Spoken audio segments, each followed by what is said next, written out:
Asinine Radio. This is the weekly music podcast where every week we get into our favorite beer review, vinyl stuff we picked up this week, stuff we wanted to bring to the pod, your record store, Desert Grooves Records, huge shout out, and then we round it out with some new music and other happenings in the music world. My name is Tyler, and way out there, hundreds of miles away, is Jeff. While you're listening, go to Spotify, Apple Podcasts, give us 5 stars. If you're watching on YouTube, smash that subscribe button. Keep holding your breath. So I just messed up, I should say.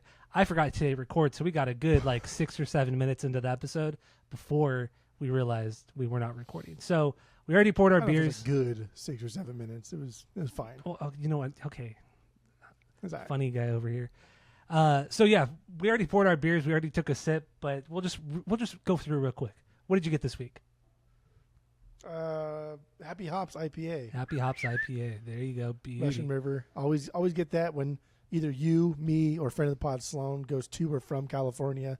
Always bring back Russian Rivers. Dude, he went to 2 spots and asked about Great White, and both of them not only did not have Great White, but the last time they did get Great White, it wasn't in bottles.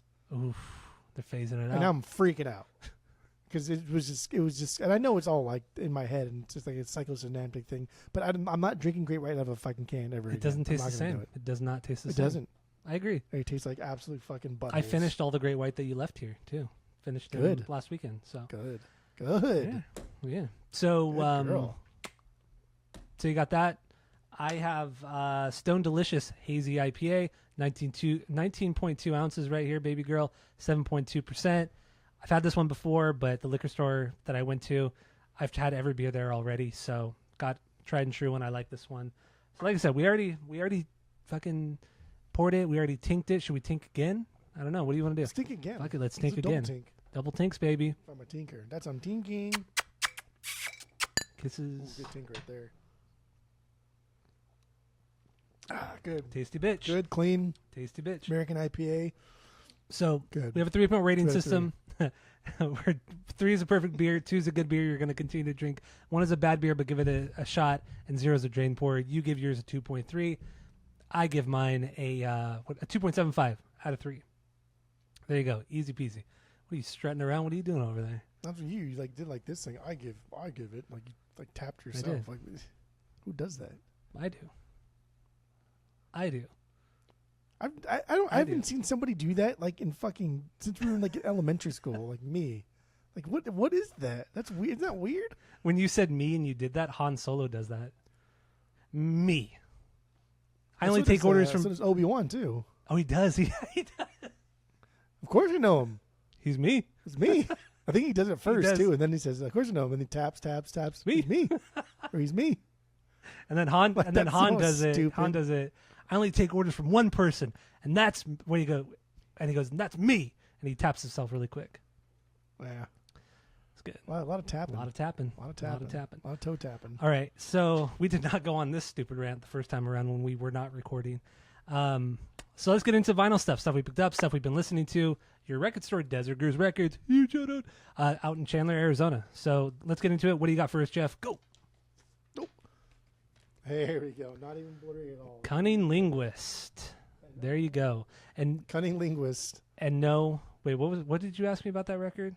Oh, did I know the song Seasons? Oh yeah, Seasons. That was their big song that came out. And when I say big song, it wasn't the real Slim Shady big. It was just their big song from the early 2000s.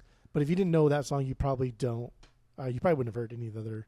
I mean, songs that they've had. I've heard a lot of his songs, a lot of his music, because I was really into that group, Extended Fam, and he was a part of that group. And that they only did that one album, Happy Fuck You Songs. And I really, really liked that album. And then I tried to get into him a little bit because friend of the pod, he was really into underground hip hop, especially in New York underground hip hop. So I used to listen to a lot of that shit, not really knowing what most of it was most of the time. But Cunning Linguist is cool. Who was the friend of the friend of the friend of the friend? Friend of the pod, Sean. His kind of stepbrother, because his dad had a long-term girlfriend, but they never married, and she had a kid from a previous marriage. And so he's a couple years older than Sean and I. And we went onto his computer, and he had a bunch of shit he had fucking downloaded, and most of it was hip hop and metal and stuff like that. And I discovered a lot of really cool music from him, like Mindless Self-Indulgence. Discovered them through him. Discovered fucking Cunning Linguist and Extended Fam through this guy too. So, but yeah, that's friend of the friend. That's fucking cool, dude. No, it's not, dude. That's kind of what I'm talking about there. You know what I mean? That's cool. All right, cool. Anyway, that's a Record Store Day press. Came out April 20th. Yeah, Like I said, I think that's the oldest. Which is every time I wonder what date it is, I was looking at my watch because it just makes me look like I'm professional. So yeah, that's the oldest thing that I have in my backlog that I've not filed away. So everything that I keep saying is stuff I've listened to but haven't brought to the pod yet. So like that Hollow Ground from Violent Femmes, like I haven't listened to it yet. Okay, it's fine. I haven't opened it yet. It's still sealed. I'm curious how it sounds. I wonder if it's as flat sounding as mine. Oh, that's right. You're sounding like shit. Yeah, it's so and flat. You fucking snatched up the cheap copy so quick. So I hope mine sounds really, really I good. hope so too. That would suck. For your That sake. would suck if it sounds like shit and I paid more for a shitty sounding fucking record. Anyway, next thing you got here, Jedi Mind Tricks. Jedi Mind Tricks. There you go. Did you ever get the another copy of No. No. Never even fucking seen it. Never even seen it. I have it. I know. And you don't even like it, so I will take that next month. I do like it. It's been a while since I listened to it, but I do like it. That's okay. Yeah, Jedi Mind Tricks. I like these guys. I got turned on to these guys from David Bradley. David Bradley listened to 7L and Esoteric, which I think had a bunch of like Vinny stuff in there. And then also Jedi Mind Tricks. This is their fourth record. Not my favorite record, but I think like the psychosocial whole thing. I think like objectively it's probably not their best record. It's just like my introduction to it. So like I love it a lot. I think this might be a better record than that one. It's a little bit more. It's just as dark. This is kind of like them getting back to their boom bap. It's super fucking bass heavy, very aggressive, but just a little more put together. All right, A little more put together. fair. But it's good. I love the samples on Psychosocial. Wait, what? It's psychosocial, It's such biomiracle, yeah. and 15 bursts human consciousness. Mixing that Refused in there. Yeah, Correct. I like it. What else you got? This Bad Boy. Oh, this Bad Boy. Why'd you say it like that? Bad Boy. Yeah, there we go. Motorhead baby. Filthy I'll Phil. tell you, man. I don't know. Filthy Phil. I don't know what it is about this. What you get hooked every time? You love it every time? Is that what you want me to say? Yeah, I want you to say that because it's so Okay, fucking then good. I get hooked every time. Yes. Okay, what kind of shit talking are you going to Dude, say on Motorhead? I don't know on what Ace it of is. Spades? I purged this once. Yeah. And then I was like, oh, it'll come back. And then it finally did come back through the store. So I took it home again. And like, it is cool. It really is cool. But I don't think it's good. I think it's kind of boring. I really do, man. I don't know what it fucking is. Halfway through this record, because Ace of Spades doesn't hit until the track 1, side B. And so the first side is just like, it's the same fucking song. And it sounds like exactly the same. And I find myself losing interest so fast. And then Ace of Spades hits, and I'm like, okay, cool. That's a fun song. But then after that, it's just like... Wait, no, Ace of Spades is the first song on side A. What are you talking about? You listen to it backwards? I think no. It's Fire starts... right there. Then you got a weird one. Because, yeah, side A, the first track on the album is Ace of Spades. On my What's the second vinyl, track? Love Me Like a Reptile. Love me like a reptile. Love me like a reptile. I wonder what the actual... No, seriously, the Ace of Spades is the Yeah, I first do. song. I have one that's all fucked up then. That's kind of cool, though. Because you really threw me off. I don't like it. You really threw me off, and I'm like, no, there's no way that you... Yeah. Yeah, mine goes Ace of Spades and then Fire on side 2. Yeah, this track lays all over the place. Are you sure it's a Motorhead record? I don't know, because that's really weird. No, I'm definitely sure it's a Motorhead record. Okay. But either way, it's just I don't know, dude. I know it's sacrilege and I shouldn't say this, but I find Motorhead kind of boring. That's wild. I just fucking It's do. like the perfect do. perfect combination of punk, metal, and rock and roll, like old rock and roll, like late 50s, early 60s rock and roll. Except like it's just none of it's very Ah, good. shut Like the they don't really fuck do any of up. it very good. Dude, you're crazy. You are fucking crazy. I disagree with you so much on this one. I feel a like lot of people probably I feel like do. we should redo Motorhead at this point. We did. I kind of want Motorhead to. Yes. is a lost episode now, so we technically could. We're doing a lost episode. We're redoing an album that was on a lost episode in a couple weeks, so maybe we could do lost episode season. Yeah, Motorhead would be a good one because I do want to get through all of their records and just see what's going on because I don't know what it is, man. I just can't get into Motorhead. I can't do it. Let's do Motorhead after the first. Well, yeah, we'll make it lost episode season, and we'll do 3 albums that we did 7, 8 years ago on the podcast that are no longer available that we haven't done since. That's what we'll do. What kind of dumb shit that we've done in the beginning, in the early days? We could do that. I know we already did the Day to Remember record, so never mind. We can do Tool. We can do Tool again. We could do Tool again, huh? And get Kenny. That'd be fun, dude. If we got Kenny and Justin back on, that'd be good. I don't know. We'll talk about it after the pod. But anyway, 0-2. And last thing. What do you got? The B-sides. I was gonna say something else, but yeah, the B-sides. We're gonna say something rude, probably. Probably. This is a 4th record, but this is a repress because they're that's with most B-side shit. Their rabid fan base. It's like the Eye and the Avalanche stuff. Like it's way too expensive, and they just repressed it like 2 months ago, and so then I scooped up a copy pretty quick. But this is their 4th record in 2008, so I'm just happy to have a pressing that's affordable. But do you like that song that I picked? Nah. Fucking so catchy. It's fine. I mean, we did Bayside when we did Bayside a couple months ago. Most of the stuff, I mean, none of it was really bad, but a lot of it was just kind of right in the middle. But some bangers. I do have that one song. I do have one Bayside song on my main big playlist, but now I can't remember the name of the song. It's 666. No. Oh fuck! What is that? Already Gone? Cause I'm no. already It's a heavy. It's gone. off of the album it's like off of their second to last album that came out. Oh, like Interrobang or something. I think it is the title track actually. Interrobang. Damn it! Where the fuck is it? Probably got rid of it already. No, I didn't get rid of it. I know I didn't because I just listened. "Bury Me," the song "Bury Me," off of Interrobang. Bury me, bury me. What, you want to do 30 Seconds to Mars next now too? Anyway, I don't want That's to all I do 30 got. Seconds to Mars. Just 4 things. I'm telling you, man, I don't know what it is about Motorhead, but Motorhead. I felt this way the first time I purged it. I was like, do I really like this? I kind of don't. There's something about this that I don't like. I don't get that at all. Makes no sense. But okay, whatever. We'll talk about it in a few weeks when we get into Motorhead's Ace of Spades. Maybe Overkill. I don't know. I don't know what we'll do.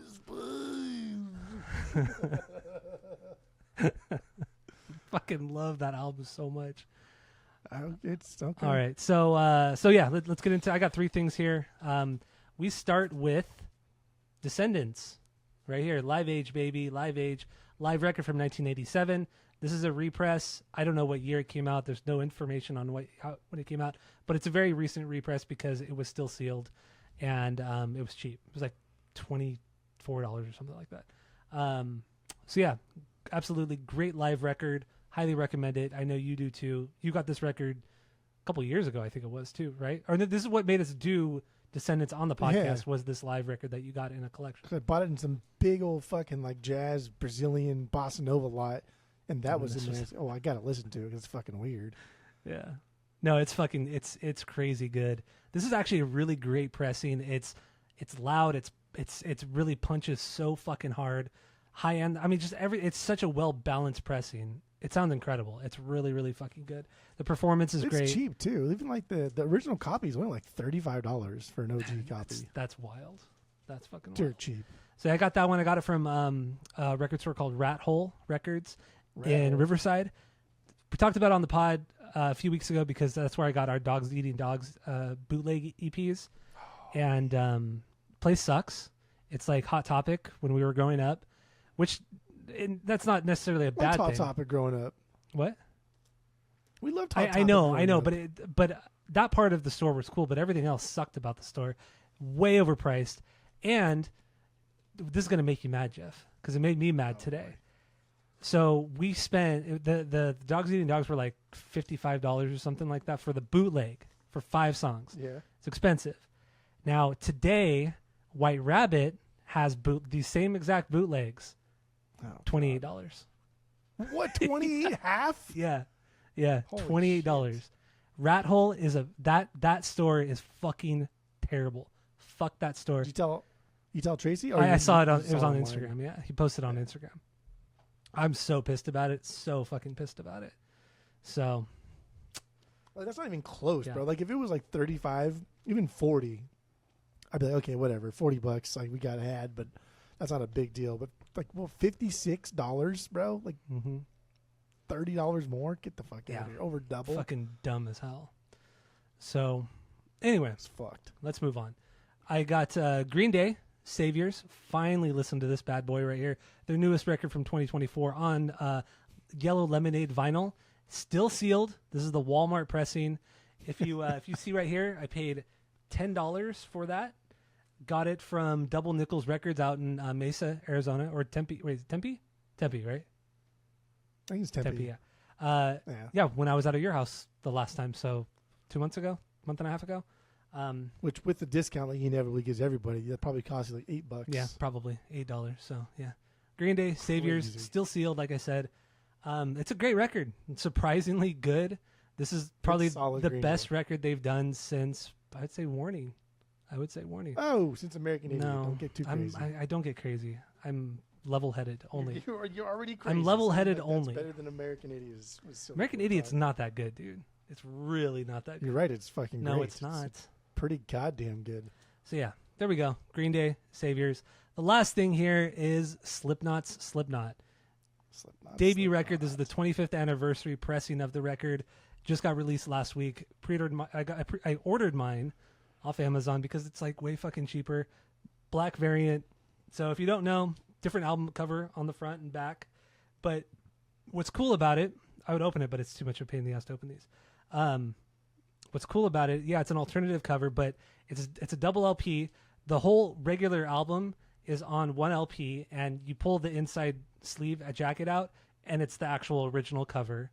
And then you pull out the second LP, it's a different cover, a different alternative cover for the first record, and that has the demos, some of the B-sides, and different mixes of some of the songs, And I know you love the song "Interloper," which was a demo from this record. You think it's the best song from these recordings, which is. I don't think it is. I know it is. Okay, settle down.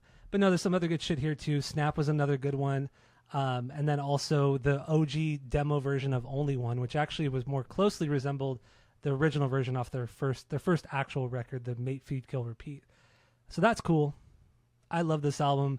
It sounds really fucking good. I'm stoked about having all these extra songs. And yes, every time I listen to this, I will listen to the B-sides, the different mixes, because they're different enough to even the different mixes are different enough to where it's just a different experience.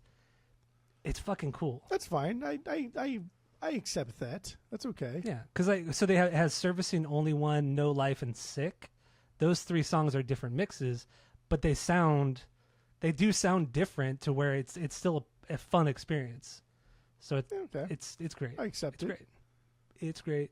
I'll allow it. It's great. I haven't done an A/B comparison to my version because the version I already have is very, very sounds fucking great. So is it the yellow one? No, I got rid of or the old one. The old one from like 20. It was like a 2018 press or something like that. Yeah, that one sounds really good. Even though it's only one LP, it sounds really fucking good. So, but I'll do the A/B comparison. Might get rid of it. We'll see how it goes. But I'm definitely gonna keep this because of the second disc. So there you go. Slipknot, one of my favorite records of all time, right here, baby. So there you go. That's all I got for the vinyls this week. You got anything else? That's it. No, nothing else. Well, did you watch the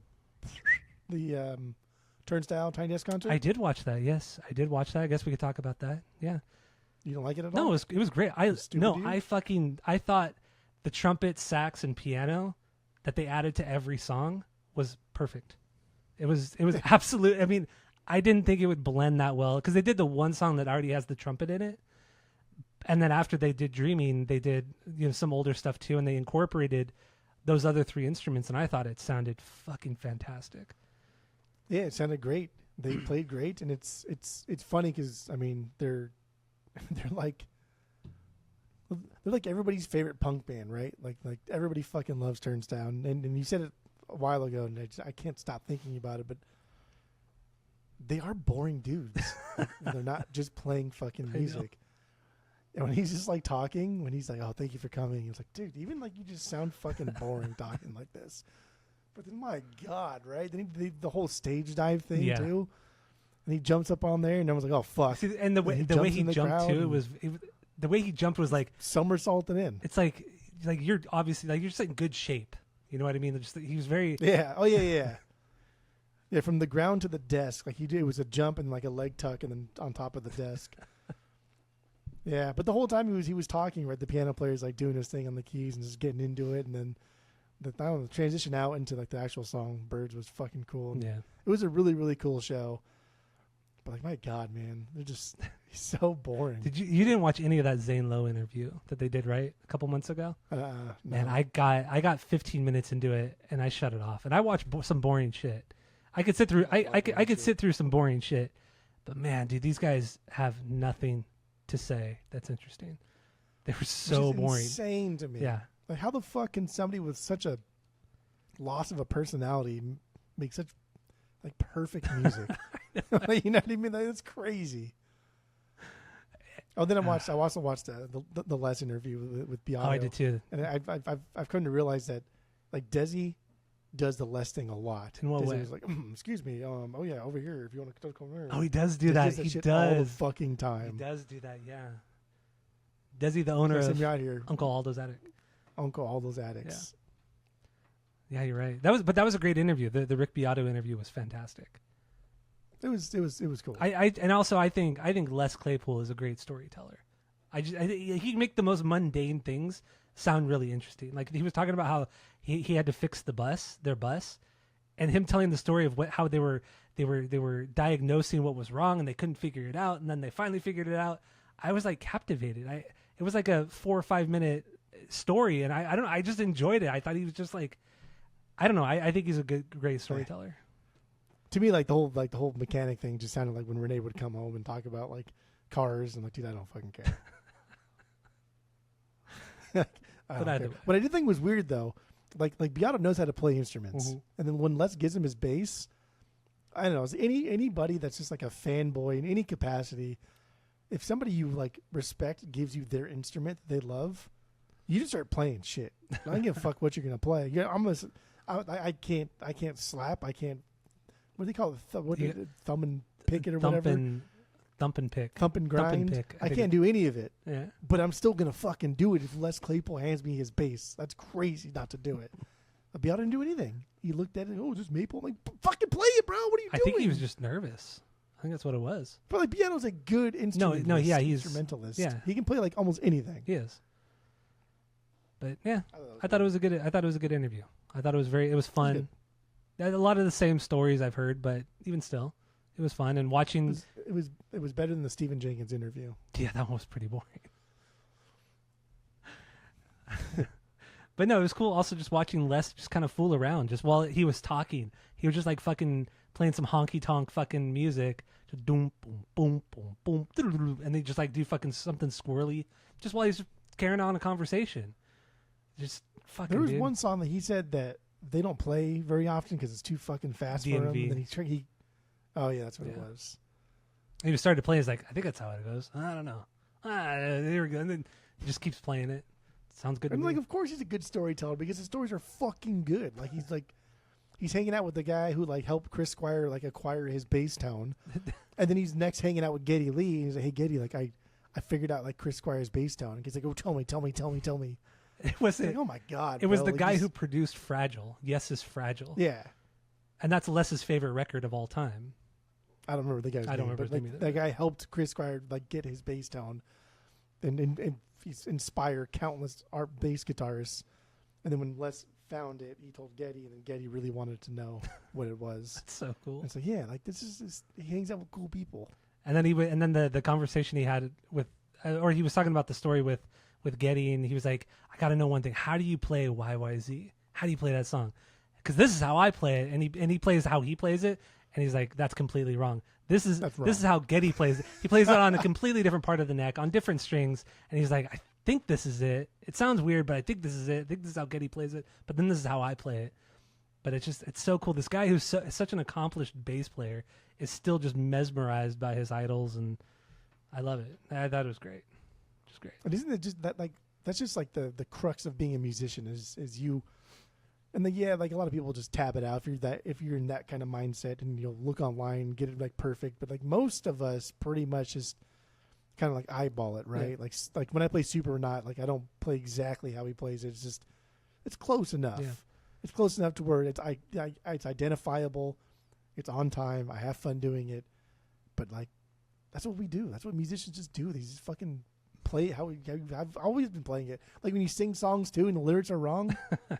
They're close enough. They sound the same, right? You're kind of singing it in key, but everybody knows what you're saying, and everybody probably agrees with what you think that he's saying. Yeah. Also, Beato made a good point about learning how to play songs, and that back in the day you would have to learn by ear, and that's how you developed your style. You would be inspired by who you loved by trying to play their songs, but you would in all likelihood play it wrong, and in turn create your own style. And I thought that's so fucking true, because you're not just tabbing it out. You're not reading tabs. You're not fucking going on YouTube watching somebody play exactly every single note, copying what they play. But back then you didn't have it. Yeah, you had some like music books and shit like that, but those were few and far between. Yeah, it was all by ear. That, and then just like older siblings or friends or neighbors telling you like, yeah, I don't think what you're doing is right. Try doing this. Like, oh yeah, fuck yeah, that's how you do it.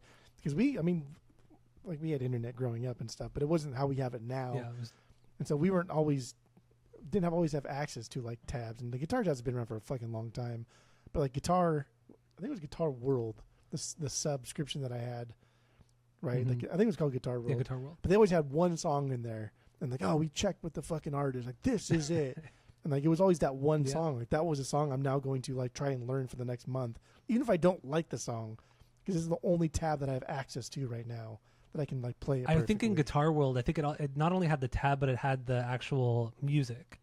So if you could actually read the sheet music, if you could read music, you could play it that way too, which was really cool. Yeah, Guitar World was a rad magazine.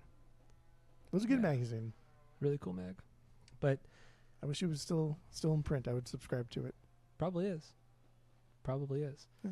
The last copy of last issue I ever bought of Guitar World was when we were in Paris, France, at the airport on the way home, and on the cover of that magazine was Omar, John Frusciante. It was that big guitar magazine with like all the legendary guitar players like Jimmy Page was on there, Tom Morello, Omar, like all those guys. Monkey from Korn was on there. That was the last Guitar World I ever bought. Just throwing anybody on there. Throwing anybody on there. You're an idiot. That's funny. That was the last Guitar World you bought, because honestly the last book that I've read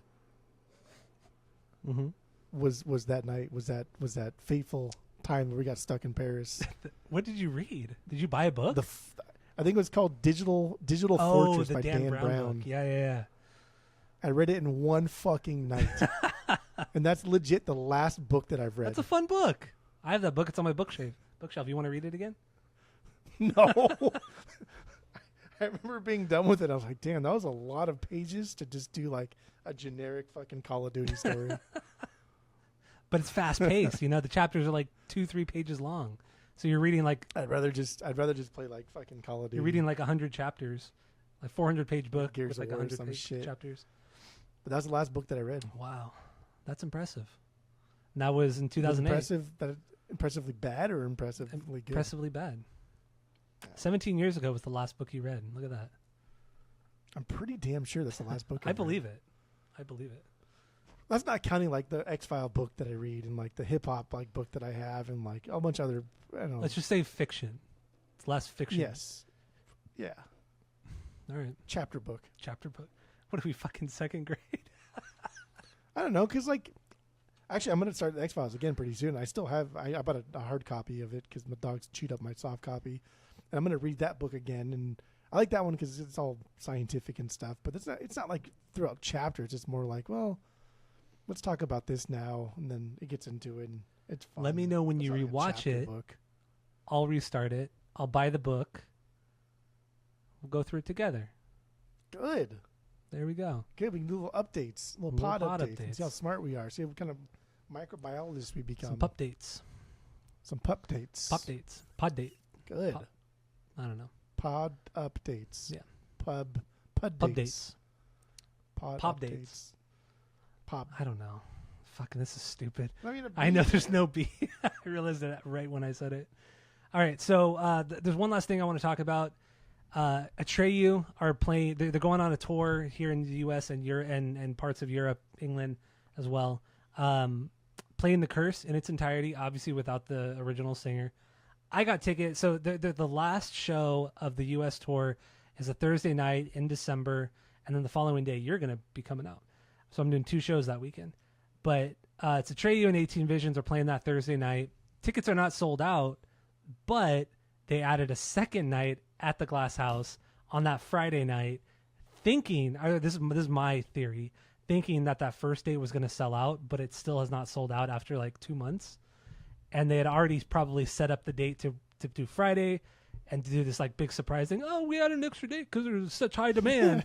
But there hasn't been such a high demand because it's still not sold out yet.